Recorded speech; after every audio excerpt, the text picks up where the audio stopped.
ሰላም እንዴናችሁ? በያላችሁ በጥል ነገር ሰላም ነው። አሽን አንዴላችሁ ሙኝላችሁ አለ ቢሲስ ትጎንዶሉ ወደች ላይክ እና ሼር ያደረጋችሁ ሐሳቦቻችሁ ለብዙዎች አከፍሉ ሐሳብ ሲሞቻችሁ 4000 ላይክ እንድትገጨነ ወተትና ጋብዛችሁ አለ ዛሬ ሚዛናችን ዘላችሁ የሞጣነ ሶበር ዜና እጅግ በጣም አሳዛኝ ነው። እንግዲህ በፓኪስታን ኢስላማባድ ዓለም ሁሉ በጉጉት ሲጠብቀው የነበረ ዓለም በከፍተኛ ጭንቀት ላይ ያለበት ድርድር እንግዲህ ከሽፏል። እኔ ድርድሩ ገና ሳይጀመር ነው ይሄ ድርድር የከሸፈ ነው። አይጠቅምም፣ አይረባም።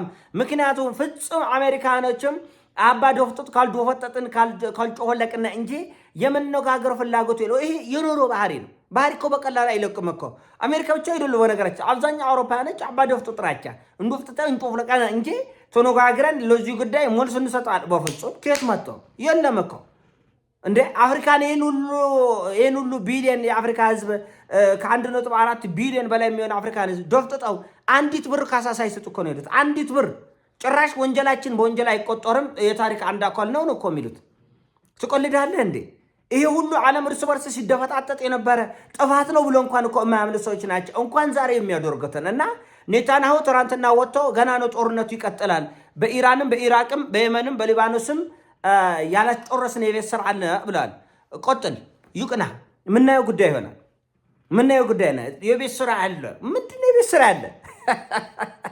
በቃ ሌላ ዓለም የነሱ ባህሪያ ነው የሚመስላቸው። እነሱ አምላክ ማንም ለእናንተ ያጎበድድል። አፍሪካ ያጎበድድም ከዚህ በኋላ ለዘመናት ያጎበድድል አይታወቅም። የአፍሪካ መሪዎች እንኳን በግለሰብ ደረጃ ሊያጎበድዱ ይችላሉ፣ እግር ሊልስ ይችላል። አብዛኞቹ ግን እንደ ህዝብ የአፍሪካ ህዝብ ራሱ ከሙታን እየተነሳ ከንቆልፎ እየባነነን እያለ ያለውን አሻጥር እየተረዳን ያለ እድሜ ለጥቂት ጆግነች፣ እድሜ ለራሽዮቹ ይሁንና እድሜ ለኢራኖቹ ይሁንና እድሜ ለሰሜን ኮሪያኖቹ ይሁንና የእናንተ ጉፈኝነት በደንብ ዓለም እየተረዳ ነው የመጣ።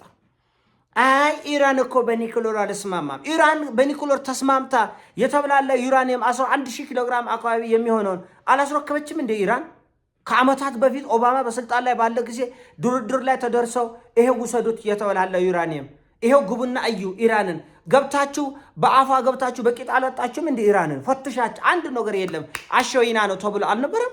እናንተ ኢራንን ለመጨፍለቅ ስለሚፈልጉ ነው። እነሱ ኢራንን መጨፍለቅ ስለፈለጉ ነው እንጂ ኢራን ኒኩለር ካልታጠቁ ብላ የግድ ብላ አልያዘችም። እነሱ ግን ድርድርን አፍርሰው ትራምፕ አይደለም እንደዚህ ያደረገ ጣፋጭን የአሜሪካውን ወዳጅ ይሸጣለን ለፍዳዳ ትናንትና እንደው ያለው ቃል በቃል ይሄ ድርድር ከተሳካ ጣፋጭ አሜሪካን ወዳጅ ማን ይገዛዋል? ችፍቼ እኮ ነው እየሰጠች ያለችው አሜሪካ እኮ። እዚህኛ ሀገር በሃይላንድ ምናምን የሚሸጥ ነዳጅ ናፍጣ ችፍቼ ነው የሚባልና ችፍቼ ነው እየሸጠች ያለችው። ከሳዑዲ ትገዛለች፣ ከዱባይ ትገዛለች፣ ከኳታር ትገዛለች።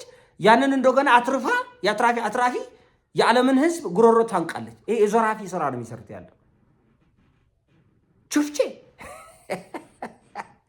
እና ያን ችፍቼ ምን ትላለች አሜሪካ? ጣፋጩን ወዳጅ። አረ እንደዚህ ጫታቸው የማይጠገብ ነው። ለማንኛውም ኢራኖቹ 9 ሞት ቢሞታ አንዱ ግባ በለው ነው። ሞት 9 የለው፣ ሞት 10 የለው፣ ሞት 20 የለው፣ ሞት 40 የለው፣ ሞት 1 ነው። ስለዚህ 9 ሞት መጣ 1000 ሞት መጣ ግባ በለው ነው። እና እነሱ ያወቁት ናቸው። ሳይመጡ ያውቃሉ ኢራኖቹ። እንደው ዝም ብለው ነው ለመሞከር ያህል። ቺርስ ብርዝ እየጠጣህ ነው ወገነቼ።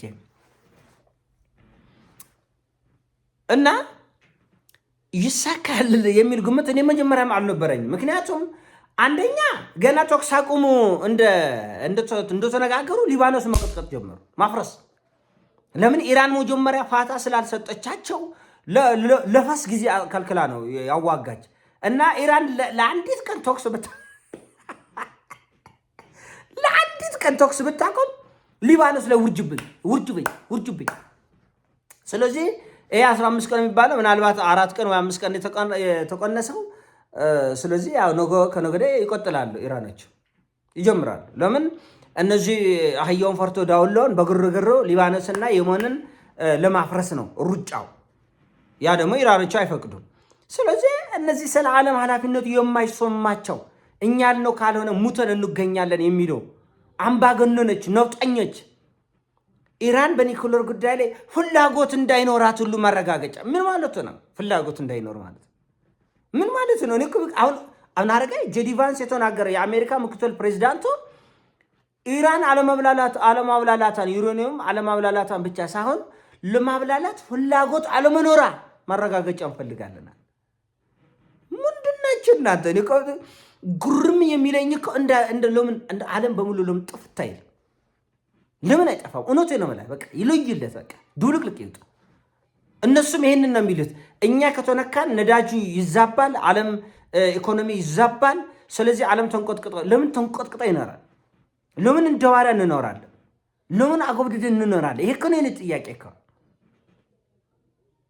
ስለዚህ ኢራን ፍላጎቱ ራሱ እንደማይኖራት እነሱ በኒኩለር ላይ ኒኩለር ተመልከቱ፣ በመሳሪያ ላይ መሳሪያ፣ በጥይት ላይ ጥይት ያቆማቻል። ሌላ ዓለም ግን ፍላጎቱ አለመኖር ራሱ ማረጋገጫ ይስጡን። ተመልከቱ። እና ኢራን ከዓመታት በፊት ነው የተብላለውን ዩራኒየም ይሄው ውሰዱ፣ ኢራንን አናምነው ገልብጠን ይሄው ገልብጣችሁ እዩ፣ ታየ፣ ንጹህ ነው። በቃ የተብላላ ዩራኒየም ነበር፣ አደገኛ የሆነ ዩራኒየም ያ ተላልፎ ተሰጠ ለራሽያ፣ ለሶስተኛ ሀገር ተብሎ ለሶስተኛ ሀገር ተሰጠ። አሁን ደግሞ ዛሬ እንደ አዲስ ተነሳው። አይ መረጋገጫ እንፈልጋለን። መረጋገጫ ሳይሆን ዓለምን መረጋገጫ በለው መርገጥ ነው ተፈልገ ያለን መርገጥ ነው የሚፈልጉት። ስለዚህ ኢራን ማነው የአሜሪካው ፕሬዝዳንት ዶናልድ ጄ ትራምፕ እንደ ህፃን ልጅ ጎበዝ ኃይለኛ እንዲባል ነው የሚፈልግ። እስቲ ኮሜንት ላይ የሳቅ ኢሞጂ እያደረጋችሁ ትራምፕ ጎበዝ በሉት እስቲ። ይጭቅላል ችግር ያሳቸው እውነት እኛ ዝቅ ብለን ነው አፍሪካውያን ዝቅ ብለን ወድቀን ነው እንጂ እነዚህ እውነት ነው ሙላችሁ አንድ ቀበሌ ለማስተዳደር ኃላፊነት የሚሰጣቸው ሰዎች አይደል። አንዲት ቀበሌ አንዲት የጎጃም ገጠራማ ክፍል ወይ የወለጋ ገጠራማ ክፍል ወይ ትግራይ አንድ ገጠራማ ክፍል ለትራምፕ ኃላፊነት የሚሰጠው ሰው አልነበረም።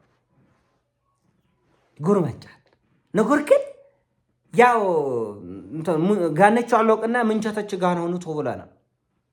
አውቋበዶች ጣፋጭ የአሜሪካን ወዳጅ ልንሸጥና ዓለም በሙሉ እየመጣ ነው። አዎ የተፈለገው ይሄ ነው። የተፈለገው የዓለምን ኢኮኖሚ ታዛባለህ። የዓለም ነዳጅ ሀያላን ነዳጅ አቅራቢ ሀገሮች በሙሉ ወደ ድህነት ወደ ፎከት እነዚህ ዝፍጥ የሆነ መሪዎች አሉ። መካከለኛው ምስራቅ ላይ ያሉ ዝፍጥ የሆኑ መሪዎች እነሱ ለእናንተ ያጎበድዳሉ። እነሱ ሙስና ይበላሉ። በአምባገነንነታቸው አገሪቱን ይወዘቡዛሉ።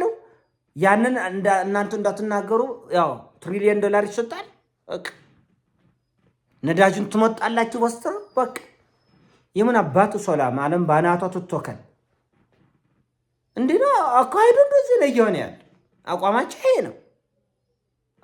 ይሄ ነው እና በዚህ ሁኔታ ሞላ ይኖራል ብሎ ማሰብ ራሱን ችሎ እብደት ነው። እኔ በጉሌ ይሄ እብደት ነው የምለው። መጀመሪያ ድርድር ሳይጀመር እነዚህ ዶፍጣጮች፣ እነዚህ ጮፍላጮች፣ እነዚህ አምባገነኖች፣ እነዚህ ራሳቸውን እንደ ሰው እንደ ማንኛውም ህዝብና አገር ሳይሆን እንደ ማንኛውም ባለስልጣን ሳይሆን እንደ አምላክ ራሳቸውን በምድር ላይ ለመሾም የሚፈልገው ብሽቃጭ መፍትሄ ሊሰጡ አይችልም። ለዓለም ሊሰጡ አይችልም። ስለዚህ አውሮፓንም ቢሆን በግድ አምጥቼ ኢራንን አይሆንም እናንተ ጠግባችሁ ለሞት ተፈት እኛ ረሃብ ውስጥ ልንወድቅ ነው። አሁን ጭንቆት ይሄ ነው። እኛ የተስፋ ጭላንጭን ባየን ጊዜ ምን ፈነጥሰው ለኢራን አይደለም። አንዳንዶች እንደዚህ ነው። ለኢራን አይደለም እንደሚመስላችሁ ኢትዮጵያ ውስጥ አንዳንድ ጥቂት አጎብዳጆች እግር ላሾች አላችና እኛ ኢራንን አይደለም እንደግፈው፣ እኛ ራሳችን ነው እንደግፈው። ነፍስያችን ነው የሎት ጉርሳችን ነው እንደግፈው። ለምን በፍጹም ኢራን ይህን ጦርነት አሸንፋ ካልወጣች ዓለም ሰላም አያገኝም ነው ያልኩ ያለው። አያገኙም ነው ማለት አሜሪካኖቹ የሚያመጡት ሰላም የለም ካለው ለኔ ስቀለኝ አያመጡም። ለነሱ የሚፈልጉት እንደፍጥጣን አሁን ይሄ ኒኩለር እንደው መጀመሪያ እንዳልኳችሁ በመሰረታዊነት ኒኩለር ማን መታጠቅ እንደሌለበት ማን መታጠቅ እንዳለበት የሚወስኑት እነሱ አይደሉም። እነሱ እነማን ናቸው ነው የኔ ጥያቄ። እነሱ ምርጥ አይምሮ ያላቸው ዓለምን መግዛት የሚችሉ ሌላው ህዝብ ግን ዶለዝ እንደዚህ ያለ ባርነት ማዕቀፍ ውስጥ አንኖርም እና ዩዌልካም እንኳን ደህና መጣችሁ ወደ ፍጭቱ መድረክ ለማለት ወዳለው። በዚህ ጎፈጥ የሚቀምሰው መላ ዓለም ስለሆነ ዓለም ራሱ መላ ይፈልግለት እና በጀግኖቻችን በኩል ዓለም ነጻ ተወጣለች በኢራኖች ወክል ብለን እነሱዋለን። ይህን ሀሳብ ሲሞቻችን ላይክ አድርጎ ሼር አድርጎ ወዳቻለሁ። ፒስ